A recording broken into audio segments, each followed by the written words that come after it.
Excelente, vamos lá pessoal, vamos chegando a mais uma live, boníssima noite, 5h30, final de tarde, né pessoal? Final de tarde, vamos lá, vamos chegando, o pessoal que for entrando dá um ok para saber que está tudo bem. E a aula de hoje, vamos falar aqui sobre a aula de hoje, que vai ser sobre os estoicos.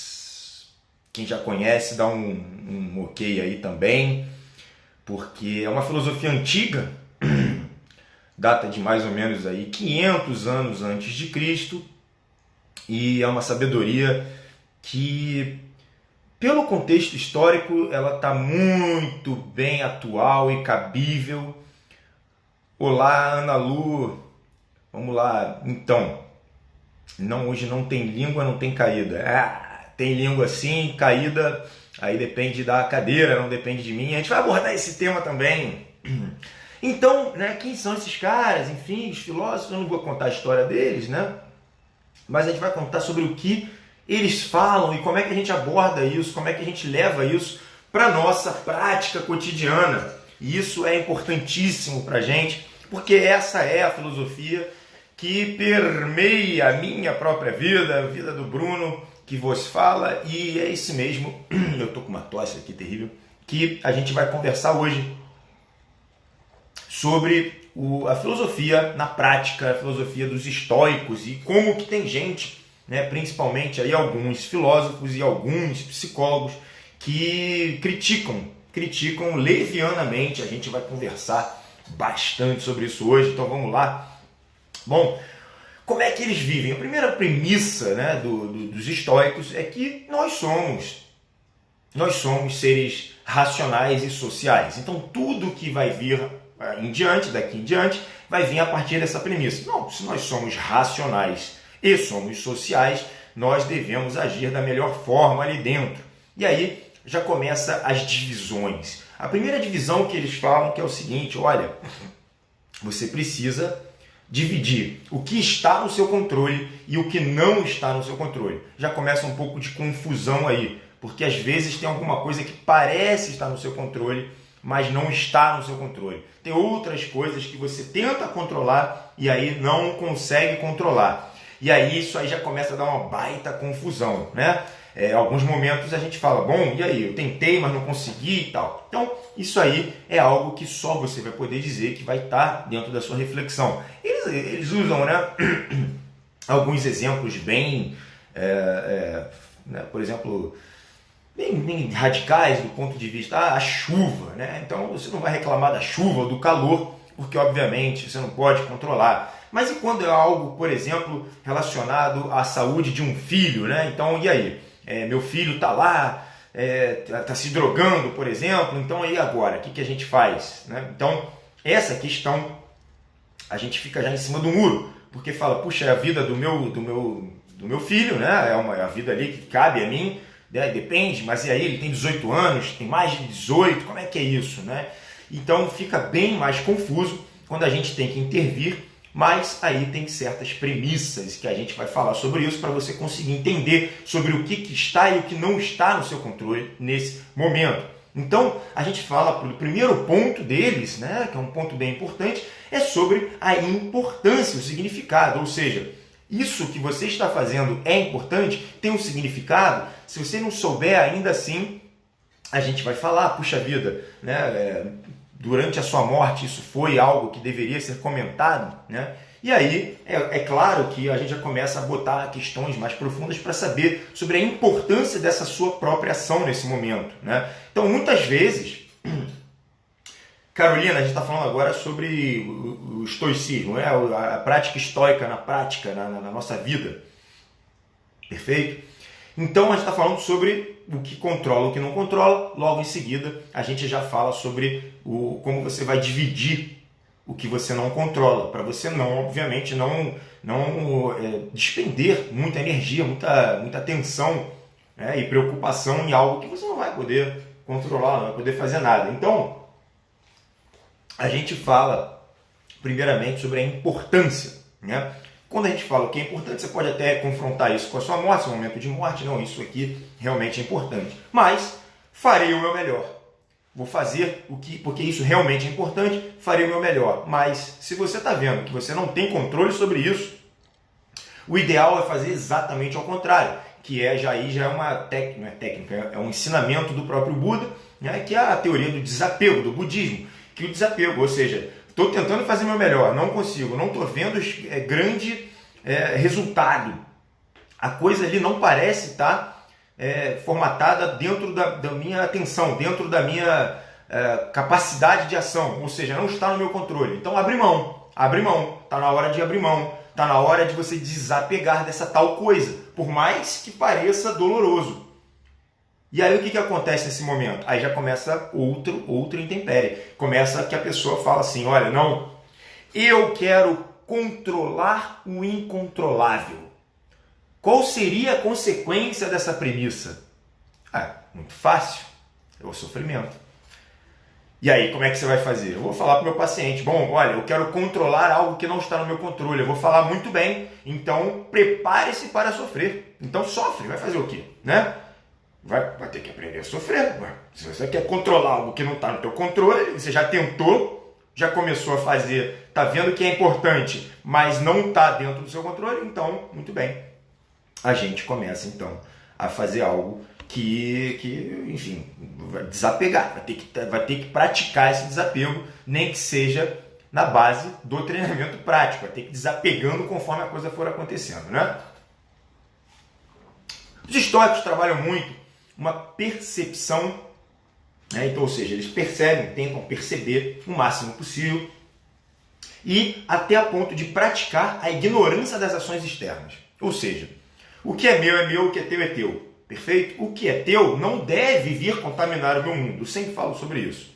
Isso é um treinamento também. Porque cada um vive a sua história, cada um vive o seu enredo, a sua trama, né? E uma não faz parte da outra. Então a minha trama é, teoricamente, mais possivelmente comigo mesmo, dentro dos meus invólucros, mas ainda assim é algo que eu não vou deixar contaminar. A gente já falou isso diversas vezes, inclusive na semana passada. Então, a gente já falou aqui de importância, a significância, né? E a gente já falou agora também dessa parte da percepção do que é o mundo externo, o que é interno, que um não deve contaminar o outro. Isso deve ficar bem separado de um do outro. Outro ponto deles é a percepção da realidade. Muitas vezes a gente acaba, dentro desse escopo do que é meu, do que não é meu, a gente acaba perdendo a noção do que é a realidade, o que é de fato real na nossa vida, o que de fato deve ser importante, deve ter conotação do ponto de vista que é real. E aí já começa todo aquele outro embate que a TCC aborda muito, que é a diferença entre realmente emoções e razão e tal. Outra mega confusão nesse momento, porque tem gente que vira e fala assim, já escutei de gente inteligente isso, os estoicos são frios. Óbvio que não, tá errado, né? Eles louvam as emoções assim como qualquer outra pessoa, só que já começa a diferença. O que essa emoção de fato representa para a pessoa? Né? Qual é o real significado dessa emoção? Essa emoção é de fato, né? Ela é de fato equivalente com a realidade? Ela tem a mesma proporção do que deve ser? Não, né? Aí você começa a botar ela em xeque. É verdade, né? Outra grande crítica, os estoicos são muito duros, né? São pessoas muito pragmáticas, muito duras, racionais. Errado de novo. Olha só, estoico, e vocês também devem ser assim, né? É duro consigo mesmo. Isso a gente tem que fazer isso mesmo, tá? A dureza é interna, não externa. Você não é duro com os outros. Pelo contrário, você vai, dentro do seu treinamento, ser cada vez mais tolerante, mais benevolente e vai combatendo tudo que for ruim, as suas desvirtudes, a raiva, né? A destemperança, a sua intolerância, né? As suas paixões, o seu medo. Isso, para o estoico, isso não tem momento, não tem uma grande importância. Eles simplesmente desapegam desses sentimentos também. É a batalha diária lá do Arjuna. É a batalha de você, com certeza, ir largando todas essas desvirtudes, essas suas paixões, as emoções fortes, né? O próprio medo, ele não deve ser peculiar na nossa vida. Ele não deve permear todo o nosso norte. Não deve.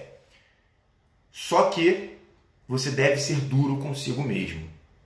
E o que quer dizer isso? Isso quer dizer que você todo dia deve estar buscando a sua melhora, buscando a sua evolução. E os estoicos, esses sim, aí nesse momento é muita dureza. É muita dureza. Nesse momento ele fala, cacete, eu não posso me permitir sentir tal coisa inferior, eu não posso me permitir ser uma pessoa ruim, eu não posso me permitir me entregar aos 7 pecados capitais, eu tenho que fazer o meu melhor. Eu tenho que fazer o meu melhor. Todo dia eu vou acordar e vou fazer o meu trabalho da melhor forma possível. Eu vou tentar ser sempre uma pessoa melhor. Eu vou estar tentando sempre exercer o meu melhor. Então, nesse momento, é uma dureza principalmente moral. E por que eles fazem isso? Aí tem outra premissa, é muito bonita essa premissa deles. Escuta essa, que isso é muito interessante. Eles têm a premissa que uma pessoa de luz ilumina toda uma sociedade. Então, quando as pessoas, muita gente já chegou aqui, virou para mim e falou assim, pô, Bruno, mas como é que é isso aí, cara? Tu tá fazendo aula todos os dias, tu gasta aí um maior tempão. Poxa, tu acha mesmo que vai resolver? Teve gente perguntando aí outro dia, né? Vai resolver a cultura? Você acredita nisso? É claro que eu acredito, cacete, porque olha só o que o cara falou lá 2.500 anos atrás. Uma pessoa de luz vai iluminar uma sociedade inteira. Imagina se tivessem aí umas 20 mil fazendo a mesma coisa. Imagina quando tiver 1 milhão fazendo isso. O Brasil vai ficar bem. Então, é isso que eu realmente acredito nisso. Eu realmente acredito nisso. Isso aqui independe de qualquer outro tipo de valor. Eu realmente acredito nisso. Então, essa premissa dos estoicos é muito bonita. Que você tem que ser duro consigo mesmo. Isso vai te dar um sentimento que vai ser bom, claro, mas vai também te dar um movimento de insatisfação constante, eterno. Né? Você vai falar, caramba, todo dia eu vou ter que trabalhar isso. Então eles falam sobre isso também, essa reconciliação com o fracasso, porque, veja bem, eles não estão comprometidos com o resultado. Ele está comprometido com a melhora própria dele. Então, se você nesse momento está buscando resultado, você está indo contra esses caras aí, por exemplo. Esses grandes sábios, né? Esses caras são sábios de verdade. E a gente, quando larga de mão esses ensinamentos antigos, a gente acaba muitas vezes ficando perdido nas nossas próprias emoções, que acabei de falar, muitas vezes não são nem reais, muitas vezes elas são completamente descabidas, desmedidas, perfeito? Isso é muito bonito deles, cara. Eles acreditam de fato nisso, mas é totalmente desatrelado ao cunho dos resultados. Eles têm uma reconciliação com o fracasso, porque eles falam, o meu comprometimento é comigo. Eu sou duro comigo, então pouco importa o resultado, né? A gente faz o nosso melhor. Esses erros, essas premissas são muito interessantes, né? Bem interessantes. E aí isso é muito interessante porque também o que acontece? Eles falam muito uma questão que assim, quando você vai começar a viver a sua vida, você vai ter pedras no caminho, certo? Isso é normal. Só que essas pedras no caminho, eles encaram com uma profunda aceitação. A ponto de dizer que não são pedras, não são obstáculos no seu caminho, mas são o próprio caminho. Isso foi muito interessante, foi muito bonito, porque eu já sigo isso há um tempo, mas eu fui entender isso há pouco tempo. Eu estava vendo assim, caramba, é verdade, mas a minha vida ainda estava muito luta, sabe? A minha vida é uma luta, eu tenho as minhas lutas, vai ser sempre, mas a gente está falando que a luta agora é mais interna do que externa, certo? Isso é importante a gente entender, porque eu estava vendo essa coisa da luta externa, eu falei, caramba, que luta, que dificuldade. Mas quando você sai da premissa que esse é o próprio caminho, ou seja, as dificuldades e os obstáculos estão lá e estarão lá e fazem parte da vida humana, quando você entende que esse sofrimento faz parte toda da natureza humana e da vida humana por si só, isso para de doer, você passa a aceitar, é um caminho da aceitação. E aí é engraçado porque você não se torna uma pessoa rígida, você se torna uma pessoa tolerante, tranquilo. como a água, né? Você vai contornando os obstáculos de uma forma mais sábia. Não fica lutando contra, você vai praticando aqui o desapego aqui e tal, através da aceitação de que isso tem a dificuldade.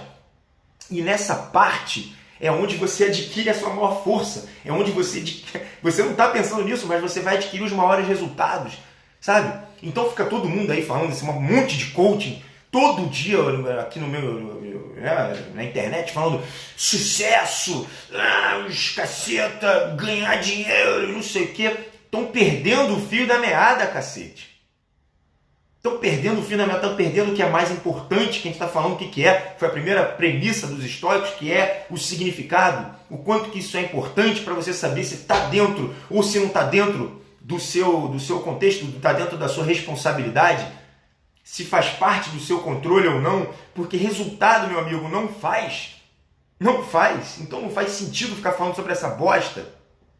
Você faz o teu melhor, e é isso. O teu comprometimento, a tua luta, a tua dor, toda essa tua gana é contigo mesmo. É em ser uma pessoa melhor todos os dias. Isso aí a gente vai falar sobre outras lives, né? É no dia a dia. Essas técnicas são aplicadas no seu dia a dia, no seu cotidiano. A cada minuto você tem que ter essa consciência, né? Então, eles são duros? São com eles mesmos, pô. Entendeu? Então, eu preparei uma frase aqui que eu queria ler, que resume basicamente essa live. Olha que interessante. Bom, você então tem que ser centrado, ou seja, ter um foco, né? Um foco, saber o que você está fazendo e fazer aquilo de corpo e alma. Perfeito? Você tem que estar alinhado com a importância, isso tem que ser importante. Se não for importante, cara, vai fazer alguma outra coisa, tá bom? Não perca tempo com isso. Aonde as opiniões dos outros não devem ter o peso todo que tem hoje. O foco é consigo mesmo, né? E sem levar em conta o resultado esperado. Essa frase basicamente resume tudo, né? Então, algo que dependa de você apenas, que tenha importância, onde você consiga excluir os outros, dividir o que é a sua responsabilidade e o que não é a sua responsabilidade. O que não for, você vai ter que praticar o desapego.